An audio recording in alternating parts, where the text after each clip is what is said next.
You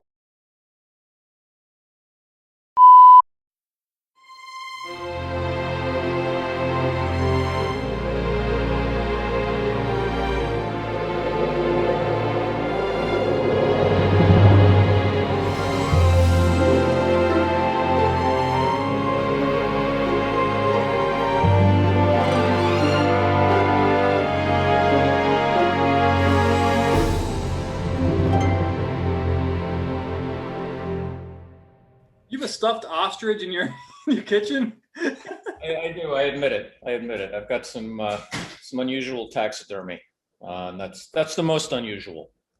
Yeah. Is that some comic art behind next to the ostrich? It is actually. Yeah, that's a Mark Beyer strip actually. Every now and then he'll surface, but he stopped doing comics quite a while ago. And every now and then he'll contact me, and I love his work, and I've collected some comic art. That's one of the things I own. Yeah, a lot of those guys quit. I've been recently rereading all the Michael Dugan's comics. I know. I saw some of this Yeah, post. Yeah, he was amazing. It's yeah, he was magic. great. Yeah, I don't know. And hey, do you have this comic by the way? I do have that comic. I do. Yeah. Yeah, I mean, I see some kind of connection between like Mariscal. He had this strip in one of the issues of Raw where it's just the characters driving a car and then they crash into each other and you open it and it's just chaos. And like some of the comics that you've done when you just like let yourself go to just be like as crazy and like with like cartoony and everything as you possibly can. Yeah, actually, the raw artist I really think of from that era who really inspires me is Pascal Dury. Oh You know yes. his work? I Yeah, mean, yeah, yeah. I think that stuff is just the wildest of any art I've seen, and that really inspired me. There's a two-page spread in my new book where everything is exploding and it's psychedelic, and because it's psychedelic, people might not think of Pascal Dury, but that kind of crazed energy, that's kind of a drug energy, because he was a heroin addict. He did a lot of work where he jammed with Bruno Richard, this other European artist, and just the crazed energy of that just blows my mind. That really has inspired a lot of my work in terms of going really out there. Well, I always feel like you with your comics, it's like that's what you really want to do. And it's like when I'm reading your books, it's like you're telling this story, Right. and I can tell you get to a point where you feel so constricted that's like the next page is just like this explosion of like psychedelic cartooniness, and I'm like, oh, he has it I released. guess, yeah. I mean, I actually think that all my work has a tendency to look a little psychedelic regardless. Mhm. Like my stuff looks kind of off or weird, and some of it is just either the influence of drugs or more likely the influence of underground cartoonists, where like so much of that stuff was really about its own vision, I think. If you look at this stuff by Justin Green or Aileen Kaminsky or a lot of these artists, that did autobiographical work, it doesn't look anything like reality. You know Mhm. what I mean? And that's one of the things I really like about uh, underground comics autobiography, as opposed to something like, I don't know, a more straight memoir where you're trying to capture reality. Mhm. And I was never a huge fan of Harvey Pekar, except for the stuff that Crumb that Crumb did of his. I like all of it, but I'm not really interested in documentary. Mhm. I like things much more when they kind of go ape shit. And as you pointed out, my work can have a tendency to do that. There's times when I just really want to do that. Like I really like drawing what it feels like to be on drugs Mhm. and have that just ape shit thing happen. Have you done any press at all for Chartwell Manor yet? Not yet. I mean, I've been doing a lot of interviews and a lot of stuff. I just finished a video that's going to go to the Toronto Comics Arts Festival that I think is pretty good. This woman I know, an assistant who helped me with the Photoshop, has really good editing chops as an editor, so as a video editor. So I'm hoping that is well received, but it's not really out yet. It's not out until May Yeah, 25th. yeah, yeah, yeah, the end of this month. Well, I'm getting the first bit Yeah, of. you don't even have a copy yet. I want to get it to you. It came out good. Yeah, let Um, me see how it actually. It's so beautiful, man. That cover is awesome. Yeah, thanks. I was really happy with that. I was really happy with, they do great production, as you know. I mean, your Fonte Bukowski book is incredible. I've never seen anything more Fantagraphics, perfect. Yeah, yeah, that's the magic. I know. It's good. What designer did you work with for that? Um, I forget his name. I was actually dealing almost completely with Eric. He proofread the thing, and then I would bounce it back between them and me, and until we got it right. You know, it didn't take too much work. I think I knew pretty much what I wanted. So yeah, I was very happy with how it turned out, though. They're great. Yeah, it's such a harrowing book, man. I hope that you can really get a lot of attention for this. I hope that Yeah, I hope so too. I know it's very intense. I worried at some points that it was going to scare people. I hope it doesn't. I don't know. like why did you choose to do Chicago and then all of a sudden now here's the prequel to Chicago? Yeah, that's a good point. I think that I just wasn't really ready to do it yet. In truth, when you do autobiography like this, it kind of scares you a little bit. You don't know how people are going to take it. And so you dip one toe in the water and see how that's received. And if nobody hated me for drawing myself naked in the parents' attic with a gun pointed at my head and shooting the shit out of the family photos, maybe they won't hate me if I do this too. So it's kind of like that. Once you've taken that risk, you can push it further, because I kind of consider it to be a riskier book than Chicago. Mm-hmm. At least that was my experience. And also, I don't know if you feel like this from having done work going from, say, Blammo, and then your hypo book about Abraham Lincoln, and then working on a bigger canvas. It's kind of like, I feel like I had to move up through the medium that way. You know what I mean? Like, I did a lot of comics where, like, they were 32 pages and that was the book. Or then when I was editing, it might be up to, say, 100 or 150. But to really do a graphic novel where you're diving into a whole story, and especially with a book like Chartwell Manor, where, like, it takes place at the beginning at this boarding school, and then the following chapters, you get my teenage years, and then you get me when I'm at about 29, and then get me older than that, and even older than that. And that kind of thing is such a it's a big ambitious project to take on. I would never. I don't know how anybody like that does comics now just dives into doing a graphic novel. It would paralyze me, and I'd probably be terrible with it, because there's just so much to take on and figure out and understand. You know what I mean? Yeah, I mean, do you think that this is the kind of thing that you couldn't have done any other time in your life, but now? Yeah, I see. In fact, I did try this book at various other times. I did a 32-page comic of Chartwell Manor, and I wrote it, and then I put it aside, and I just wasn't getting the right feel for it. And so I put it aside, and then I just worked in my sketchbook for a long time, and I became more focused on using the brush, and it moved my work away from where it had been, which I think had been much tighter and kind of constricted seeming in terms of aiming for precision. And then I just painted and worked in the sketchbook. And the thing about doing that kind of thing is it can take you away from trying to be perfect. I think that's something that cartoonists can kind of fall into, especially like cartoonists from around the time of when I was coming up, where, like, the big name was Charles Burns, and everybody was wowed by him. And if they were going to try to use the brush, they were going to try to be perfect, right? And it wasn't until a little while after that some of the cartoonists I knew, like Doug Allen and Roy Tompkins, even Kaz, who were all using brush, they weren't aiming for perfection. And that's when it got interesting to me to try to work with that. You know what I mean? And since then, since I got back to doing comics, once I had stopped for a while, my work became a lot brushier, and I was kind of allowing things to happen more. You know what I mean? I just think it's really important.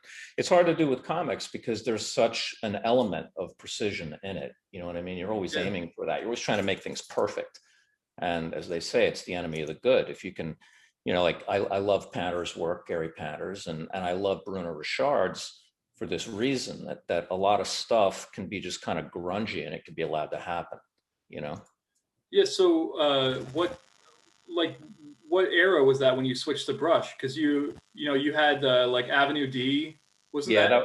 that was all pen. So it was like, Oh, really?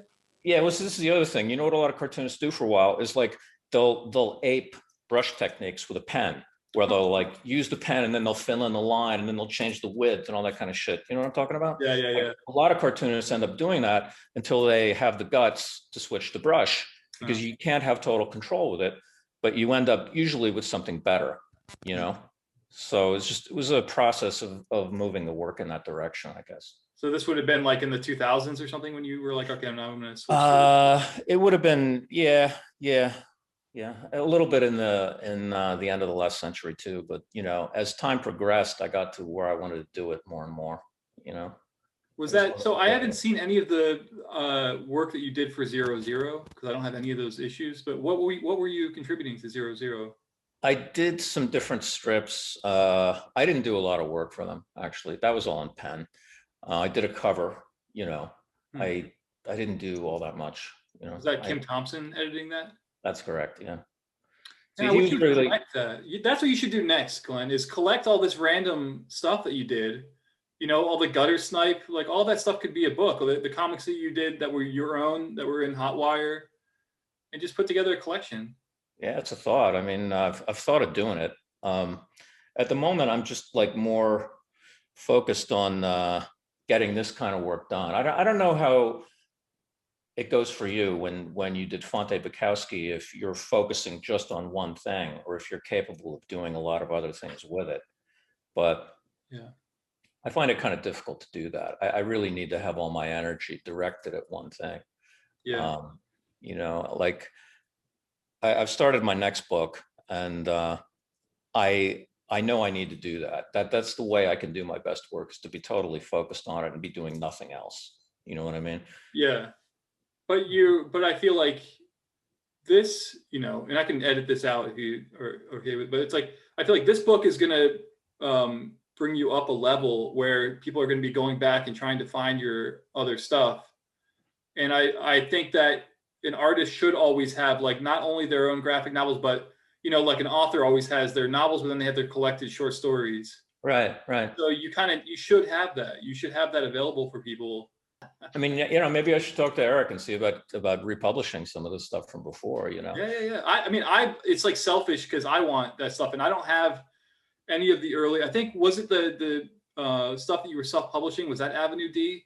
That was Avenue D, and then later on, once I did Snake Eyes, you know, they were crazy about it. I got a good foot in the door with Fantagraphics, I believe, and that like I wasn't looking for what I could get out of it so much as offering them what they really wanted, because they really wanted a cool anthology book. So when me and Kaz gave them Snake Eyes, they were very happy with it. And I was like, hey, why don't you republish Avenue D? So they were like, okay, you know, so it was a good way That to was get the things the going. beginning of your Fantagraphics. Yeah, it was. It was back in like 1990, you know? Wow, man. Yeah. Quite some And time ago. we were talking about this a little bit on Facebook, but like, what is the secret to editing a good anthology? Like, what do you have to keep in mind as an editor? I think the main thing, because I think, having thought about it lately, you know, really great editing isn't what I was doing. It isn't even necessarily what Spiegelman or Peter Bagg were doing, because that's different. That's curating. That's finding artists whose work is sympathetic with, you know, the other art in the book, so that it all kind of meshes. It all kind of connects in terms of a sensibility. And when that's done well, like with those books, uh, it's not jarring. It's more like exciting, and it's fluid and it's interesting when you move from one person strip to the next. You know, so there's a connection, but it's not narrative. And you know, real editing is something like what Kurtzman did with Mad or the War comics, where he was actually writing the stuff and he was working with them and he was telling them to change this or do that. But I also think that a well-edited book comes about as a result of there being a time and a need for it. Like, you know, like uh, at certain times, you know, there's just not enough publishing going on. And so if there isn't, you can bring practically anybody who's really good on board because they'll want to be a part of it. Yeah. The more solo books there are out there, and the easier it is to get your own work out there, because let's face it, we're egomaniacs. We want our book to come out. We want our stuff to come out. Mhm. So then there's less of a need for an anthology. That's my impression. Like, I don't know if one is really needed now. I know that they still happen. What? How did you get them to do Hotwire? Was Hotwire something that you were putting together with students of yours or something? Oh, no, I never taught. Oh, I thought you were a teacher. Really? No, I was never a teacher. I don't know if I could do it. But no, I had been away from it. I had just been working on the sketchbook and painting.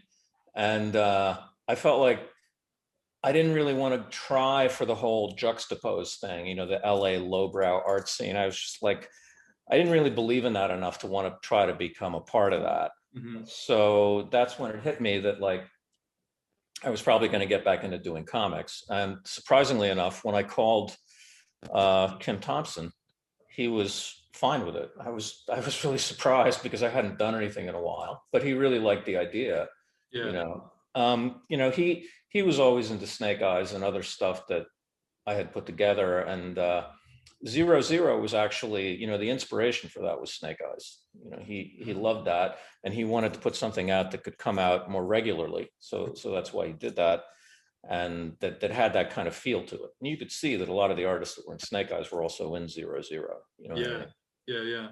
Um, I always thought of Hotwire as like your reaction to this kind of like new sense that graphic novels needed to be like heightened into like a literary art form. Yeah, it was kind of, there was an editorial I did that had that kind of commentary in it. It was thought to be kind of wise ass, and a lot of people got really pissed off about it. I now kind of think it's generally not really a good idea to be snarky, especially as a cartoonist. I tend to take the medium very seriously and my own work really seriously, and I love the wise guy sensibility. But and the wise guy sensibility in that was that, like, I don't know, I think I hadn't yet adapted to the graphic novel either. You know what I mean? See, like, when I was learning comics, I was at SVA and studying with Spiegelman, and there was a collective take on, I think, how comics were supposed to be. And it was kind of like that brevity was the soul of the comic, whether it was a 1-panel gag or a 4-panel strip or a 3-page strip or longer. There was always this idea that a lot should go between the panels. You know what I mean? Yeah. You're not supposed to be just like making it big. That was thought to be the wrong approach. And I think I internalized that. And so it sort of brought me up short when the graphic novel took off, you know? And I think that doing an anthology, you can't possibly have really long work in there. So you're doing something else. I don't know. I mean, comics have shifted so radically from what they were. I mean, see, the one thing that I grew up with was, it was basically like an apprenticeship where you were doing mini comics for a while, you know, Xerox and stapled stuff, and you'd hand them out, you'd give them away. It used to be that there were stores in New York that you could sell them on consignment. And the idea was to move up through the ranks to eventually get the stuff published. And the point, though, is that as you're doing this, you're getting better and better and better. Mm-hmm. And as you're getting better, you're also getting better production. You know what I mean? Yeah. So, like, and that gets borne out when you look at, say, also what the publishers were doing then versus what they're doing now. Because Fantagraphics was just a comics publisher when I first knew them. So when they were doing something like Snake Eyes, which was square bound, that was like the deluxe format, right? We know what the deluxe format is now, everything they do, you know, so that's, all this stuff has changed drastically, you know, over the course of a lot of decades. But what I was getting at is that, like, that whole idea of apprenticing, I think that's just kind of gone completely. I have no idea what it would be like to teach. What I've heard from talking to artists like Bill Griffith is that, you know, they'll say things to him like, what, you think you're better than me because you draw better? You know, like that kind of reaction. And it isn't necessarily that somebody who draws better is a better cartoonist, but the idea is that you better be drawing as well as you can. You know, you should constantly be trying to learn and improve your work. You know, I always think of drawing comics and being able to draw comics is kind of like learning Chinese. You know, you're writing in symbols. You're learning all these different symbols. You're learning all these different design elements that work to tell the story, that make the page look good, that make everything legible and visually interesting, you know? And you study all this. The idea is to be a student of it, you know, to be a student of, say, Chester Gould or, you know, Ernie Bushmiller, these people, and just really study how they got it done, you know? Yeah. I don't know if everybody is interested in that anymore. I don't know if people, you know, I don't know what it would be like to be like a 20-year-old kid right now and see what's going on. I wonder about that too. I think there's still some younger people out there who are interested in that way of going about becoming a cartoonist. But I think largely it's kind of away from, you know, like classic comics are considered like really gross or bad, or I don't know. There's a whole other thing attached to it now at this point, you know. That's one reason why I wrote the foreword that I did to my book, because I thought some of it might appear too harsh because I'm showing myself in some kind of compromised positions, you know, either taking drugs and drinking or really screwing around and kind of sex addiction type behavior. And I don't know how people are going to take those kinds of strip club scenes or what they're going to, you know, I don't know what the response will be. I felt like I had to tell it as honestly and as personally as I could. So I showed what I did. I don't know. I don't know what the world is like right now. You don't need to worry about that though, because you know your work will attract who it's supposed to attract, and the people that don't like it, that kind of sucks. But then like there will be a lot of people who get a lot from it, and that's kind of what you have to remember. Like, well, it reached these people and everybody else who was offended by something in this book or whatever. This book obviously wasn't made for them in the first place. Right. Happened to see it. There's also the fact that, like, you know, the book shows myself as a victim at the beginning. So to a certain extent, I may have inoculated myself to some extent from, I don't know, whatever harsh judgments I might get. I don't know. Isn't that such, that is like the scary part about doing a graphic novel too, especially if it's about something very personal and like honest. Yeah. When you put it out into the world and when it's already done and the publisher has it and it's been printed, that's the scariest part, because you go, because when you're working on it, you're full of like adrenaline. You're like, yeah, hell yeah, like everybody needs to see this or whatever. And then like time passes and you're like, wait, what did I do? Oh no. Yeah, I even had like a second thought about it, and I redrew a page, or if not a page, then like a large panel in the book. You'll see it when you get it because you saw the galley, but there's a panel that's like very sexually explicit. And once I really thought that over, I was like, is this really necessary? And I don't like the idea of censoring myself, but I thought, is there a way to make this happen that would be just as effective without it being X-rated? Yeah. And so I came up with a way to do that. And, you know, I'm glad I did. I think that's good, actually. I think it's good. I mean, so much of that stuff, you know, when you can't, you know, and things like that will act as a barrier, actually. I know. A lot of readers will just be like, yeah. The other thing I think is that, like, you know, I'm actually as influenced by my favorite movies as I am by comics. And that especially means movies from like 70s, really great decade for like the best ones, like Chinatown and The Godfather and all that. And all those movies were rated R. They didn't need to be rated X. And even a one like Clockwork Orange, which was rated X, it should have been rated R. It wasn't really going that far. And the point is that with that kind of rating, they could still show everything they had to show without actually being pornographic, without, you know, going all the way.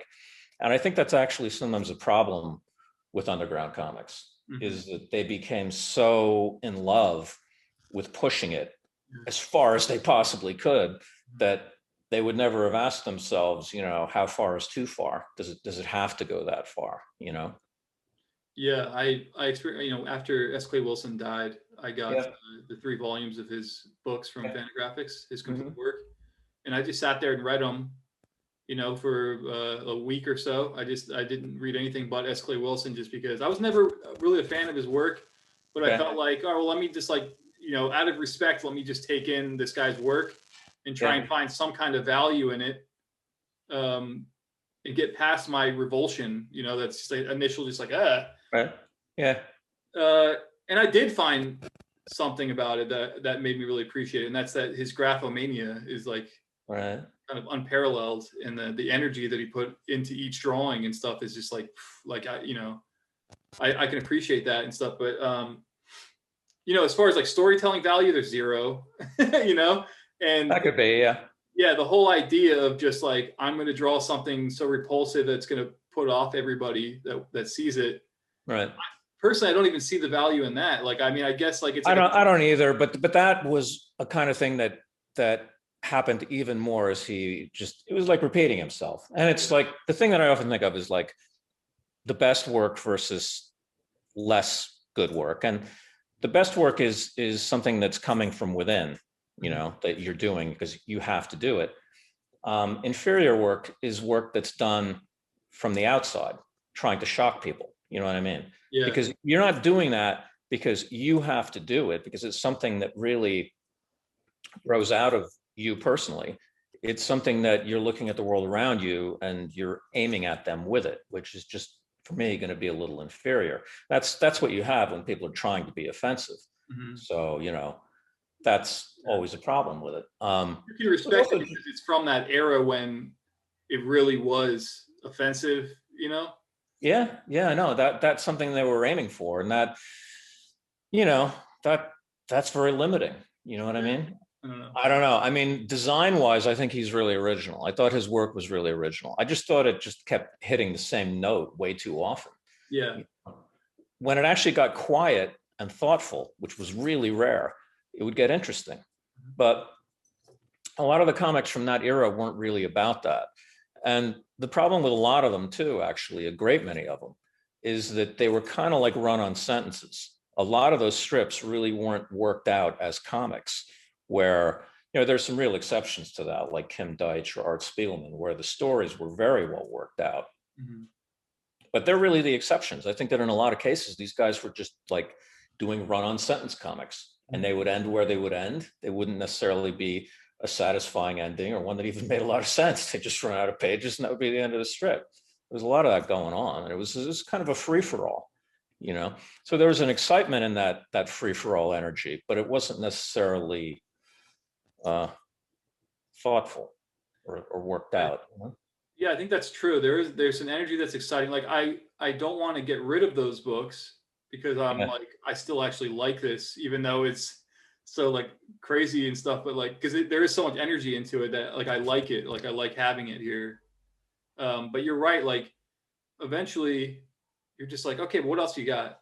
You know, tell me something else, like do something else. And yeah, a lot of those underground comics are kind of like that, and that's a real bummer because you have to really dig through so much crap before you get to like a really good Justin Green story, you know. There's a tendency for that to be true, you know. It's like, I also just think it's kind of like whatever you grew up with, whatever really hit you when you were 14 or 15, that's the stuff you're always going to remember. And it can seem almost mythical to you, where you look at it and you're thinking, what was this artist thinking? And you can give it more value maybe than it even is worth, than it even deserves. You know what I mean? Underground comics hit me at a time where like I just hadn't seen anything that wild, and I was like 13 or 14. Of course, also Crumb was a big part of that, and his work was just awesome. You know, I'd never seen art like that before. So it was like getting steamrolled by all that. But when you're steamrolled by something, you're not exactly in a position to be able to think it over about what's the quality of all this. On top of that, as I say, if you're 13 or 14, you know, your mental faculties aren't really that awake. You're just being hit by the stuff in the way that you are by rock and roll or some other sort of pop culture form that just wows you, you know? Yeah, there was something so magical about the underground comics scene to me when I was, because I discovered the whole world of underground comics just through that movie Crumb, which like, I rented that documentary. I was 19 years old. I lived in this apartment by myself. And, you know, this is before, I didn't even own a computer back then because computers were still it's like, you could have one or you couldn't. It didn't really matter. It wasn't a necessity. Yeah. If I didn't have one, but I had a Blockbuster up the street. So every day, like after work, I would go to Blockbuster and rent a different movie. And eventually I got to like the documentary section, and eventually I got to Crumb. I didn't know anything about this documentary. And I was trying to paint at the time. So I was like interested, like, oh, it's an artist documentary. And I watched it, and I couldn't believe that stuff. Like I was like, what? What is all this? Like I knew comic books and stuff, obviously, like superhero comics and stuff. Right. I was raised in a household full of that stuff. But I'd never seen anything like that before. And the magic of like, there's a scene where they're like showing the like underground newspapers that he did comics for, like, or the covers of and stuff like that. Yeah. And I was like, there's like this whole underground press thing, and like I can just draw comics, and then like it'll be like printed on this little thing, and only cool people will see it, and all this stuff. It would just seem so accessible and interesting to me. It was like very magical. That's what first got you into doing this stuff. Yeah, just through Crumb. And then I remember it was that era when American Splendor, the movie, came out. So there was like a lot of like Harvey Pekar collections in the bookstores, and Dennis Eichhorn. There was like a collection of real stuff.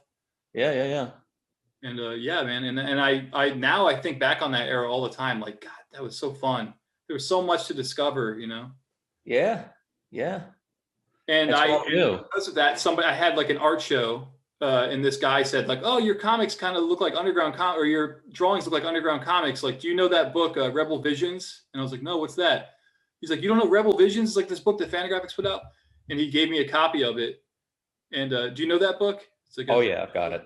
Yeah, I took it home and read it, and it was just like blew my mind. It was like, this is this whole scene, and all these hippies got printing presses and made their own comics and stuff. And it was amazing. It was so inspiring. And I felt like Fantagraphics must own their own printing press, and that's how they do it, Which I guess maybe they don't actually. They just send the stuff over to China or Korea or wherever, but they may as well own it. Yeah. Yeah. But, so yeah, we're coming from the same, I think you and I both came in the same doorway into alternative. That's what it looks like. See, the equivalent that I had for Rebel Visions when I was a kid, this book totally blew my mind. I still like it now, even though the underground cartoonist knocked it, was this book called A History of Underground Comics. It was put out by a guy named Mark Estrin, and it had all this work in there that I was not yet hip to. And when I saw it, it really just floored me. And it was just the quality of all these different, the context of seeing all these different comic art things together, all these different people, and it had chapters in it like sex and violence and drugs and all this kind of stuff. And, it was great because my parents were upset about me having it, which made it only cooler, so there was that whole thing. I mean, this stuff was really rebellious, Mm-hmm. Do you still have your underground comics? Oh yeah, I've got all that stuff. How long had you taken a break from comics? I think probably about 5 years. My impression was that it was after 0-0 went under, and that was my main way to contribute if I wanted to contribute. And I was still doing work for the New York Press, so I just kind of let it go. You know what I mean? Somebody pointed this out, that it's actually not a bad thing for cartoonists to quit for a while, because you can recalibrate. And as I was saying, like for me, it really helped me in terms of experimenting with other stuff like paint and using the brush and stuff like that. And with not being quite as tight-assed and trying to make comics perfect. So I think that break probably helped me. You know what I mean? What stuff were you doing for the New York Press? I did a lot of illustration, actually. I was in there for about 6 years, actually, just illustrating somebody's column. What about Playboy? What were you doing for them? Oh, I just did like some spot work for them. I don't have any stellar record with Playboy, even though that whole thing made a good story for Chicago that I ended up there and did a little bit of work there. I just like that. This kid who's on the streets and doing their first work, it ends up being at Playboy while they're in a McDonald's and actually drawing the thing. So yeah. And then was like Weirdo like was that like your hilltop thing that you wanted to achieve or something? Weirdo was really a big deal at that time. And it was also like, in fact, not that easy for me to get into. I I had to submit for quite a while. And as it turned out, that was the case for everybody. Everybody I talked to, they had been sending their work there for quite a while before it actually got in. You know, the thing about Weirdo is that, like, in the East Coast, it was kind of knocked for not being that good a comic. It wasn't as good as Raw, for instance. That was the take that everybody had. But the fact of it is, it really meant a lot to anybody that grew up with underground comics to want to be in there. You know, to be in there alongside Robert Crumb was like any cartoonist's dream. So when I was finally in there, that was kind of like the hilltop. That was a big deal to be in there. It was kind of funny too, because, you know, I took it home and showed it to my parents. You know how you will with your comics when something was like a big deal. And they looked at it and they were like, this is what you were trying to get into? And like, there was a strip in that issue that was like a Peter Bagge strip called like Beverage Bottles or something. And it was like this porno comic that he had done with that other guy, that, you know, the Martini Baton guy. It was, and so they just looked at it like, you know, so they didn't kind of get it. You know what I mean? I don't know if you've had any of those kinds of experiences with your family where I don't think they read any of my comics. They have no interest, no interest in it. they don't even look at them. No, even a book that I made about them, I don't think any of them have read it. They don't. It's just that can be for the best, maybe. You know, I think like these kinds of comics are actually like a really esoteric sort of pursuit in their way. You know, I don't think just anybody will get them. You know, yeah, that's true. I think a lot of times people look at you a little funny for drawing the stuff. Like, why do you need to draw this kind of? I think that's what they may be thinking. I don't know if that's what they're thinking, but you know, it's sort of an off-kilter thing to do, to draw these kinds of comics. You know what I mean? I mean, a lot of my favorite ones are sort of off-kilter. You know, I look at Justin Green and Binky Brown and all that stuff, and that's just really off-kilter stuff. You know, it's not the work of like normalcy. You know. When you took some time off of comics, did that coincide with becoming a father? Actually, that's what brought me back to comics. You know, Oh, really? I don't know why. You got a kid on the way. Yeah. You've got one on the way. Yeah. Do you know the gender yet? What's that? Do you know the gender? Yeah, it's a boy. Congratulations, man. Thank you. I don't know how it's going to affect my career in comics or anything. I guess I'm going to find out, but you know, I feel like maybe it's a purpose, like a God-given purpose, reason to slow down or something. I don't know, like because I feel like I've just been going full speed ahead for the past 15 years, and wow, I think it'll be good to just kind of pull back. And well, you're really prolific. What are your work habits like? Do you work every day? And I wake up at 5:45 in the morning every day. Okay. And I get up, I make coffee, like, you know, open the blinds, all that stuff, and then come in here, turn on my desk lamp, and just sit there and start working on something. And I draw until my wife gets up to go to work, and we have breakfast together, and then she goes off to work, and I come back in here and work. Usually take a nap around 2:00 in the afternoon for like a half hour, and then I get up and then go take a walk and come back here and work. I mean, I just work. That's all I got. But it's like, it's what I really love to do. Like, it's what I want to do. I know. That's what you described sounds exactly like what drawing Chartwell Manor was like.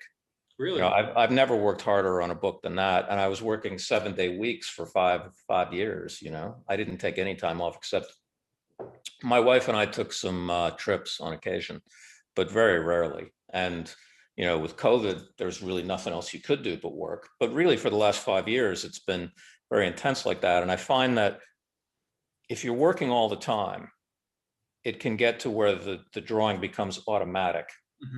And you can just accept whatever struggle comes your way. You just work through it. You know what I mean? If you're working that steadily with that kind of output, it all becomes something you can handle. You know? As long as you have a story idea, right? You know, I don't really worry about the struggle of drawing. I just kind of sit down, and it's a joy to get it done and to create a new thing. Like, every time I do a new page, I'm like, look at that, that's a new one that didn't exist yesterday or whatever, you know. And it's like really exciting and fun. Like, you know, so I feel very lucky, and it's like I guess Spiegelman or something said it's like a calling to be a cartoonist, and like it really does feel like that, where it's It doesn't even, I mean, I've existed in such poverty for almost all of my adult life, but I guarantee I'm happier than anybody else. Yeah, I think that's the metric, because if you're really a cartoonist, that's what's going to really matter. It's not going to matter whether you have money or you don't. Yeah. What's going to matter is the work you're doing, and if it's really feeding you in a way, Mhm. you know, if it's nourishing you as you're drawing it, you're going to know. Because if it isn't, you're going to know that too, you know, because I've drawn a lot of different kinds of comics, and like there's times that I've done them where I was kind of phoning them in because I needed to fill up the pages in a book or something. And there's other times, like the stuff I'm doing now, where there's no doubt in my mind that the work itself is necessary. It's necessary for me, but I also believe that, and this is kind of egocentric, but I believe that it's even necessary for the medium that certain autobiographical comics get done. I think that's part of our job as cartoonists, ultimately. I know that's egocentric to think that you can have an impact on the medium, but for Christ's sake, there's no reason to be doing this stuff if you're not trying to have some kind of impact on the medium. You should be doing that because it's too, you know, it's too demanding. It's really demanding work. So, you know, you got to aim as high as possible, you know? Yeah. What do you think about the idea of like, you're going to get asked this question a lot, by the way, like comics as therapy, where Oh, I've been getting that lately. yeah, because that's kind of a buzzword in the scene right now. But it's like when you put this out, like I actually kind of feel this. There might be something to this because I did a book about my childhood where I just kind of put down like a lot of bad stuff. And then after the book came out, I found that like I didn't even really remember the bad stuff. I remember the comics that I did about the bad stuff. So it sort of emptied my brain out of this. Yeah, there's something to it. I mean, um, the way I look at doing some of this kind of stuff, because you know, in my new book, I actually show myself being sexually abused and you know, in very vulnerable situations. But I get to draw a lot of different things, including my headmaster in hell. Like I conjure him up what his deathbed moments might have been like, and so that's satisfying. Uh, that's cathartic.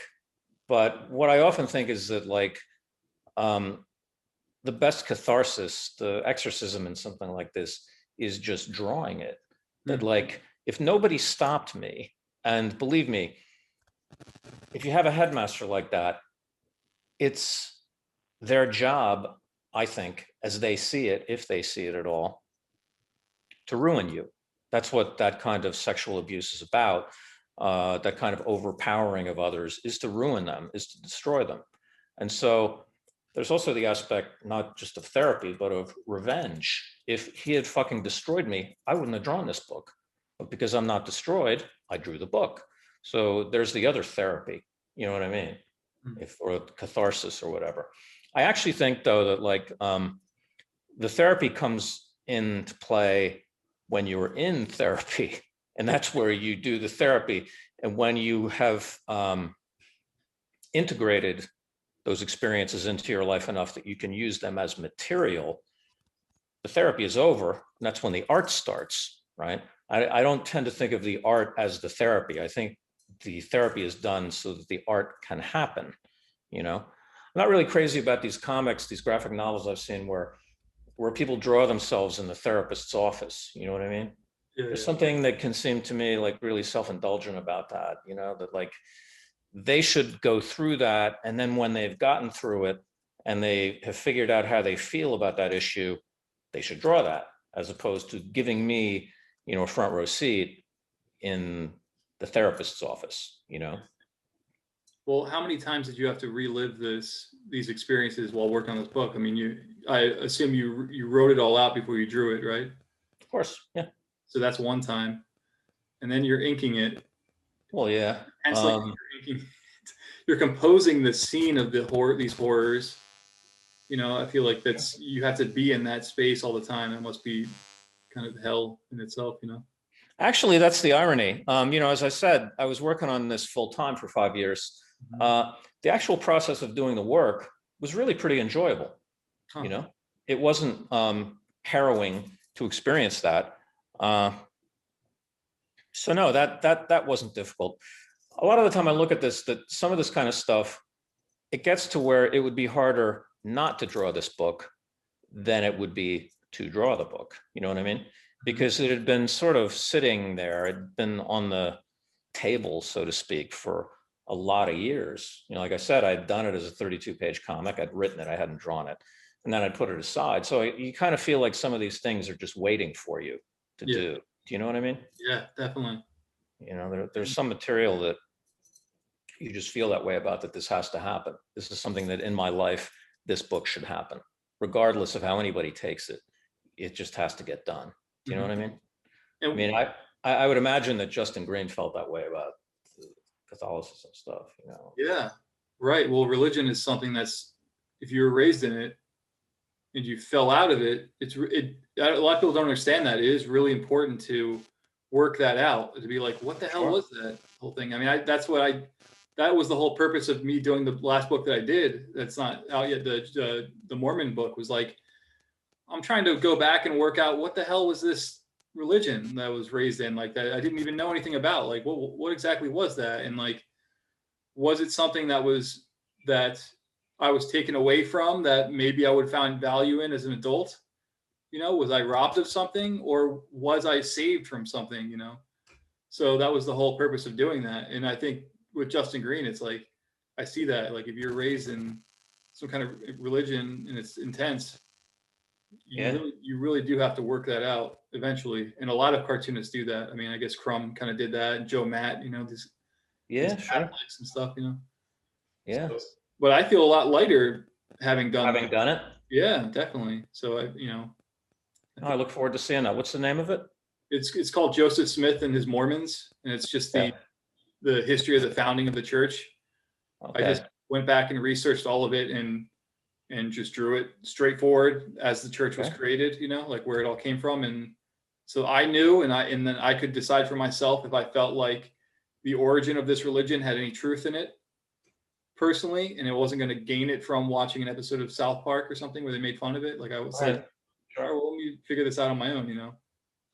So yeah, it was a really valuable thing. And then the entire book will come out like in the spring, next spring.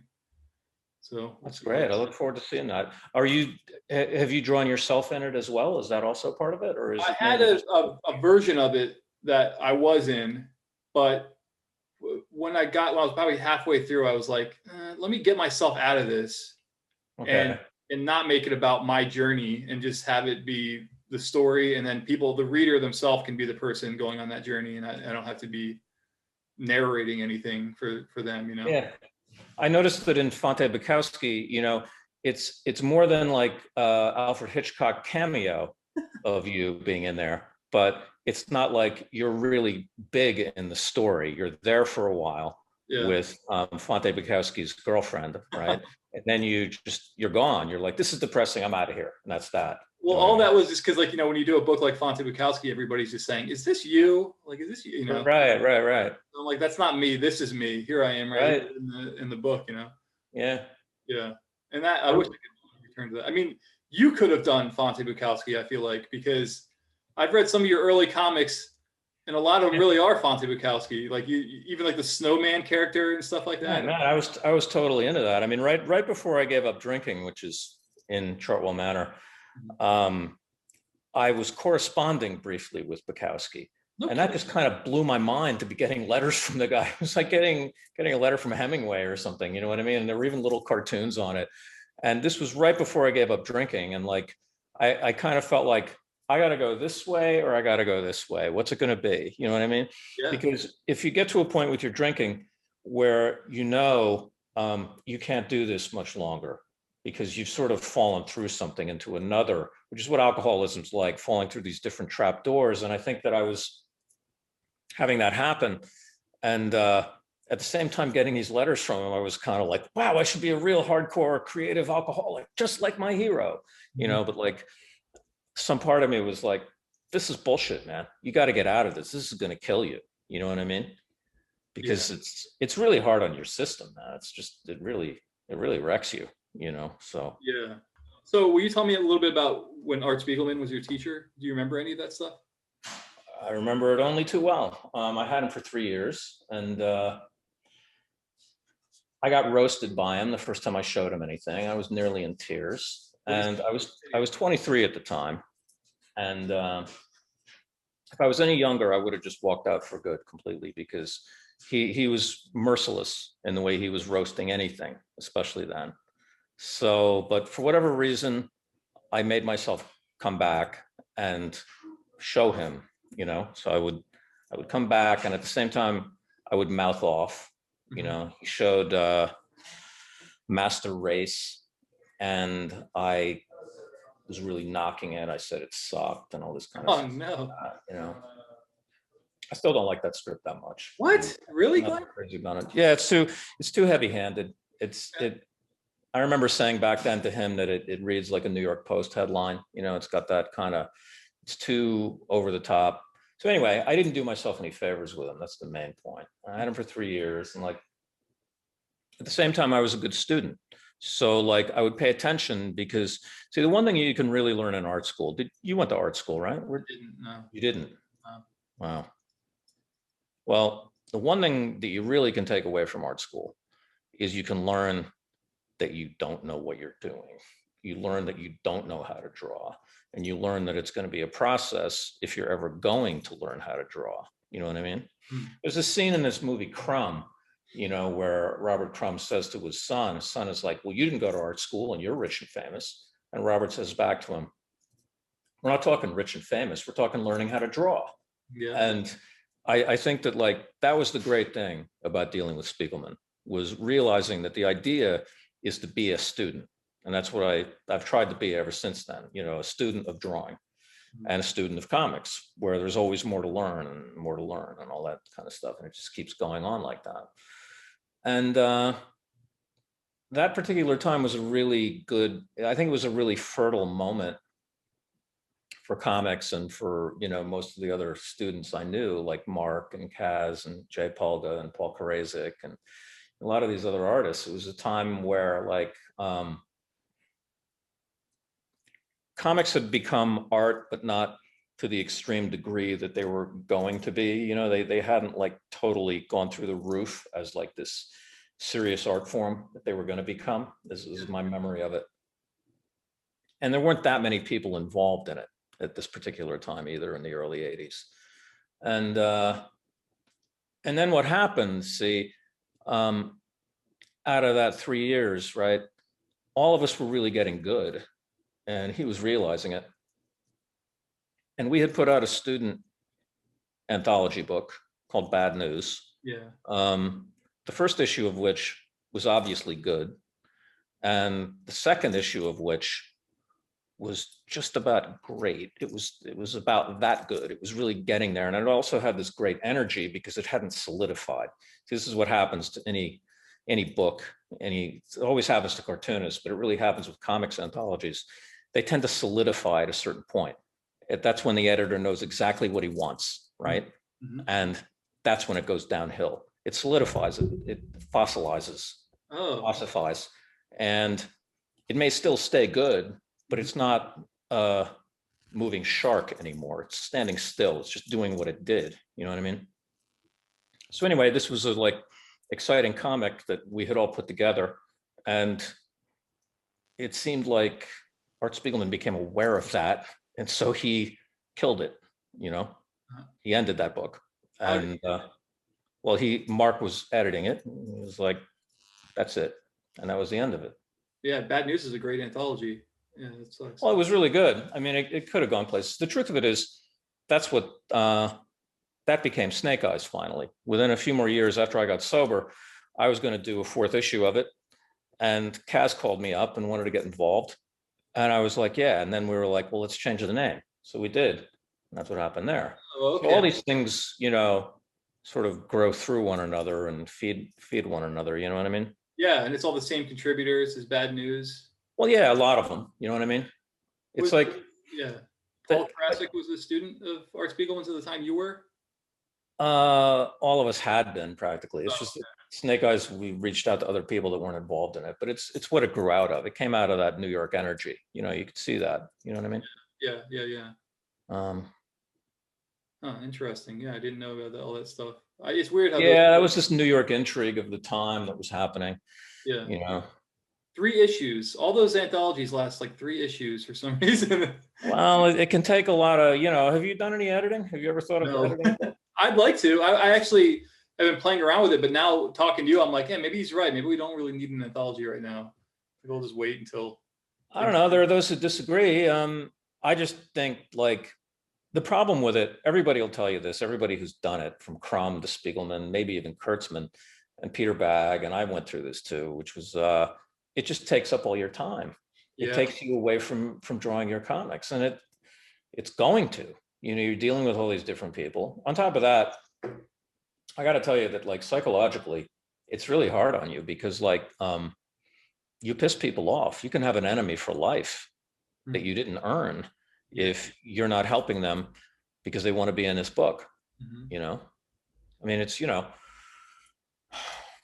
not an easy game, submitting work and hoping to get it someplace. And yeah, well, also it's like the press for comics right now is very small. Like the opportunities to get your work seen and to announce that you're working on something is really small right now.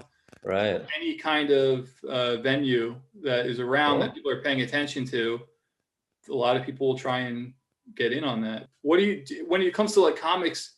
Are you more like, could the art be shit, but it's a good story, and so you'll keep it on your shelf? Or well, one thing I often think of, there's some quote by this guy Gordon Willis, who was a cinematographer, and the way he put it was this, because I like movies as much as I like anything, and he was saying that like I think it went like this. Something to do with like a script in a movie. It was like this, no amount of good direction can save a bad script, right? And no amount of bad direction can ruin a good script. You know what I mean?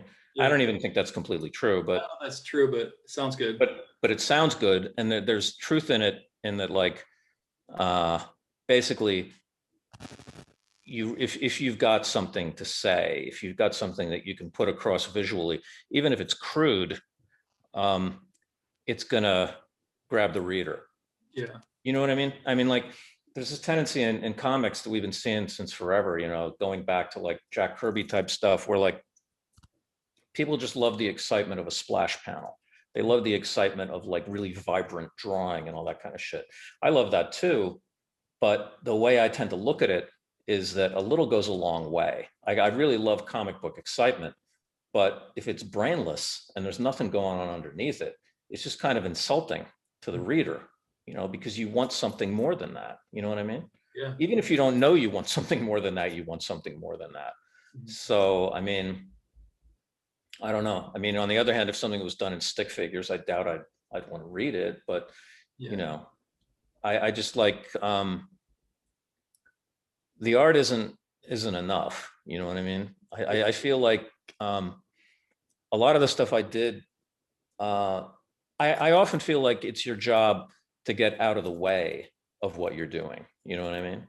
To like, if you can find the idea and the story and you can already draw well enough, the idea is to not get in its way and let the momentum of what it is be the piece, and just kind of facilitate that. You know what I mean? Yeah.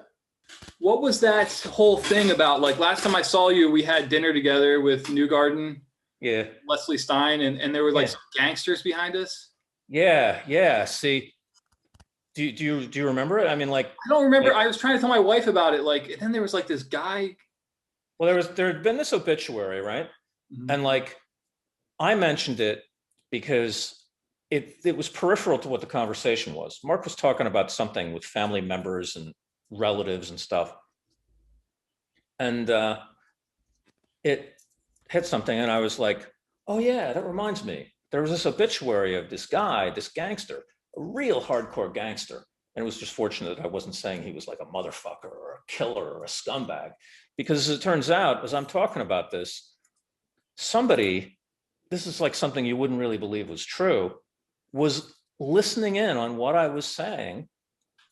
And he comes over and he says, that guy you're talking about, that's my uncle, or something like that, or either that or my grandfather or something. Yeah. But as opposed to like you know, what you're fearing, which is that he's going to pull out a fucking blackjack or something. He was actually just very moved and impressed that we knew of this wonderful father figure of his. Yeah, You yeah, know what yeah. I mean? But you were That was, saying, like, in the newspaper article, it described him as like a, the father of the year at home, and like Satan's like murdering demon or whatever out in the streets, or yeah, something really yeah, awful. And then this guy's yeah. like, it really warms my heart to hear you talking about that. I know, man. It really freaked me out, though.